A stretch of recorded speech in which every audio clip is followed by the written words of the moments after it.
अस्सलाम वालेकुम viewers, welcome to my YouTube channel.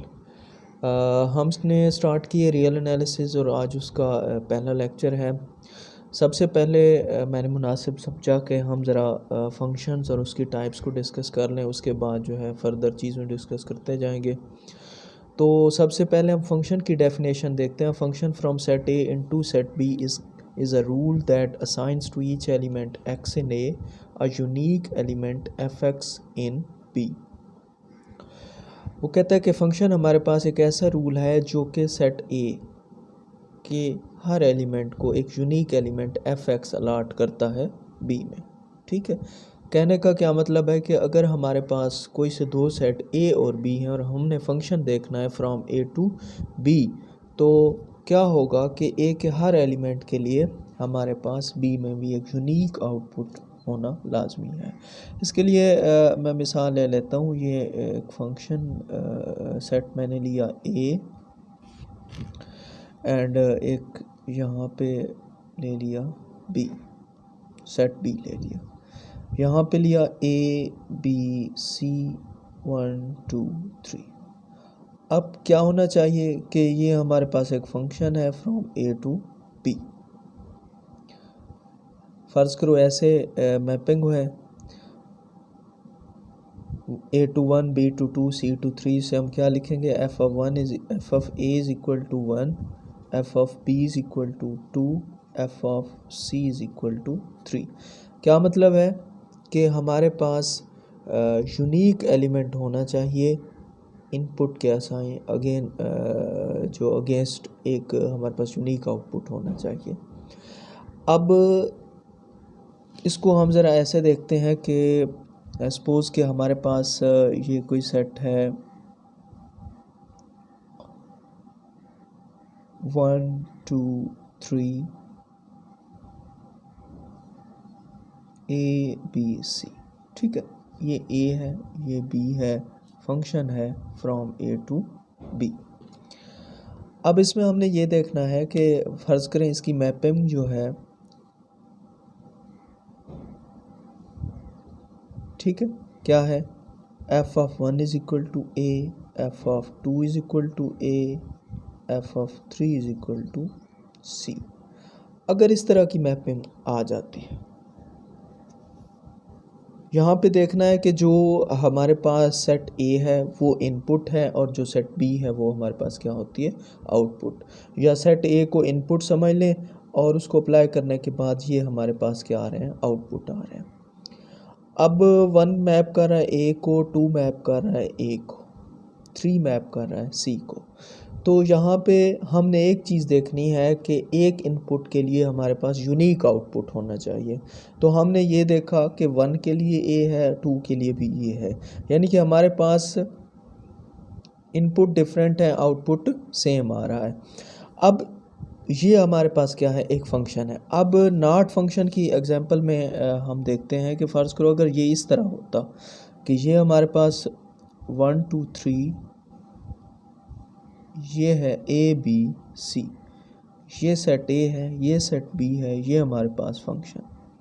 ठीक है, तो अगर ये ऐसा होता,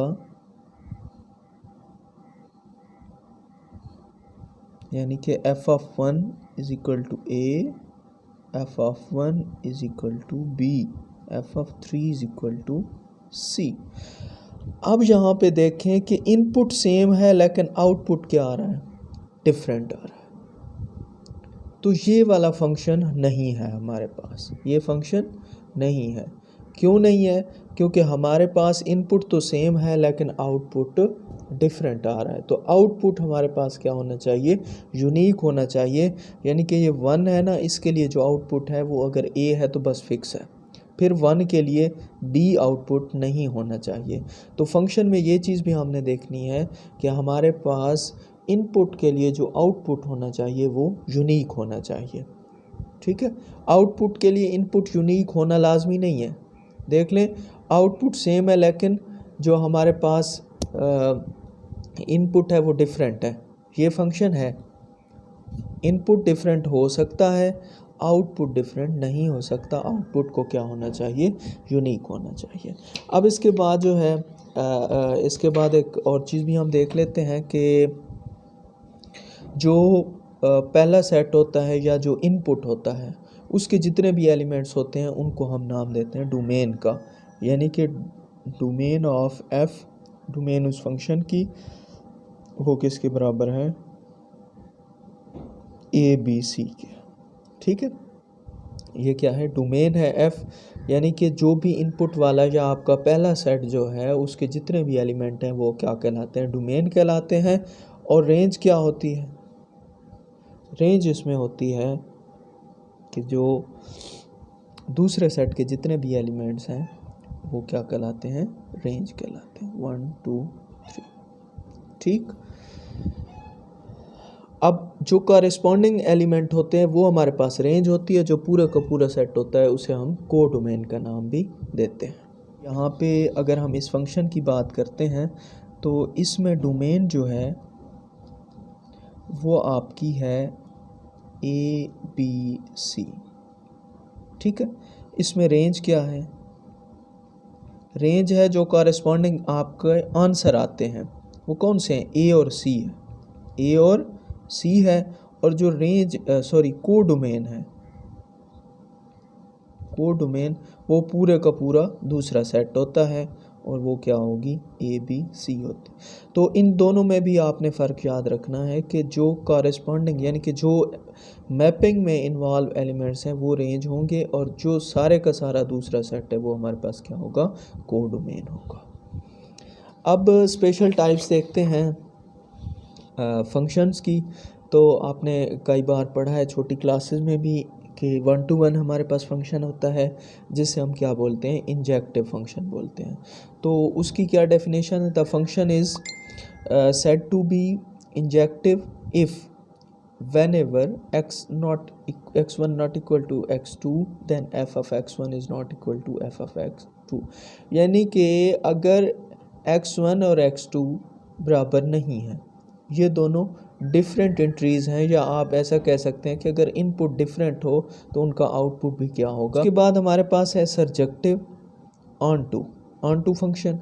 इसकी क्या डेफिनेशन है, the function is said to be surjective or to map a on to b if f of a is equal to b, it means range of f is equal to b। अब सरजेक्टिव या on to क्या होता है कि उसमें क्या होना चाहिए कि अगर आपके पास जो रेंज है वो b के बराबर है, रेंज किसके बराबर हो, b के बराबर हो, या जैसा कि हमने अभी डेफिनेशन पढ़ी है रेंज और को डोमेन की, रेंज इज इक्वल टू को डोमेन। अगर रेंज और को डोमेन आपस में बराबर हो जाए तब हमारे पास फंक्शन क्या होगा, सरजेक्टिव होगा, यानी कि जो रेंज का आंसर हो वही सेट बी हो। अच्छा, उसके बाद है बाइजेक्टिव फंक्शंस। तो if F is both injective and surjective, यानी कि अगर आपके पास एफ जो है वो 1 to 1 भी हो और वो ऑन टू भी हो, दोनों काम उसके अंदर हो रहे हो, 1 to 1 भी हो ऑन टू भी हो, तो उसको हम क्या कहेंगे, बाइजेक्टिव फंक्शन कहेंगे। उसके बाद हमारे पास एक होता है वर्टिकल लाइन टेस्ट। ठीक है, तो वर्टिकल लाइन टेस्ट ये बेसिकली हमारे पास फंक्शन का टेस्ट है। A curve in the x y plane is the graph of some function f if no vertical lines intersects the curve more than once. तो इसको सिंपल अल्फाज में हम ऐसे समझेंगे कि आप कोई भी फंक्शन अगर ड्रा करते हैं, कोई भी ग्राफ आप ड्रा करते हैं, उसको आपने चेक करना है कि क्या ये फंक्शन है या नहीं है। तो आप एक वर्टिकल लाइन उसमें से गुजारेंगे, अगर वो उस ग्राफ को दो से एक पॉइंट से अगर कट करती है तो वो फंक्शन है, अगर एक से ज़्यादा पॉइंट से कट करेगी तो वो फंक्शन नहीं होगा। इसकी मिसाल ऐसे देते हैं कि फ़र्ज़ करें एक ये ग्राफ बना, ठीक है, यहाँ पे एक ये ऐसे ग्राफ हमने ड्रा किया। अब वर्टिकल लाइन अगर आप टेस्ट लगाते हैं ना, तो ये एक वर्टिकल लाइन जो इसमें से गुजरी है ये इसको मैक्सिमम 3 पॉइंट्स पे कट कर रही है, तो ये फंक्शन नहीं है। इसी तरह एक और हम बना लेते हैं। ठीक, तो ये एक और ग्राफ है हमारे पास। अब यहाँ से अगर मैं वर्टिकल लाइन गुजारता हूँ तो ये इस ग्राफ को सिर्फ एक पॉइंट पे टच कर रही है, तो ये हमारे पास क्या है, फंक्शन है। इसी तरह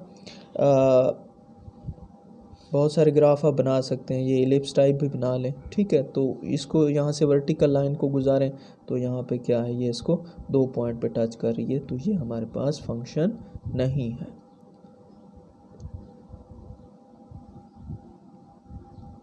तो इसके अलावा भी फंक्शन की बहुत सी टाइप्स हैं, जिनमें एब्सोल्यूट वैल्यू है, इंक्रीजिंग एंड डिक्रीजिंग फंक्शन है, पीस वाइज फंक्शन है हमारे पास, और इसके साथ इंटीजर फ्लोर फंक्शंस हैं और इंटीजर जो है सीलिंग फंक्शन है। तो उसको भी हम फर्दर देखेंगे रियल एनालिसिस में। तो ये जस्ट आपके इंट्रोडक्शन के लिए सबसे पहले हमने फंक्शन देखा है, इसके बाद इंशाल्लाह हम जो है प्रॉपरली मूव करेंगे अपने रियल एनालिसिस के ऊपर, और इससे नेक्स्ट जितने भी लेक्चर होंगे वो किस चीज़ पे होंगे, रियल एनालिसिस के ऊपर। तो मिलते हैं इंशाल्लाह नेक्स्ट वीडियो में, तब तक के लिए अल्लाह हाफिज़।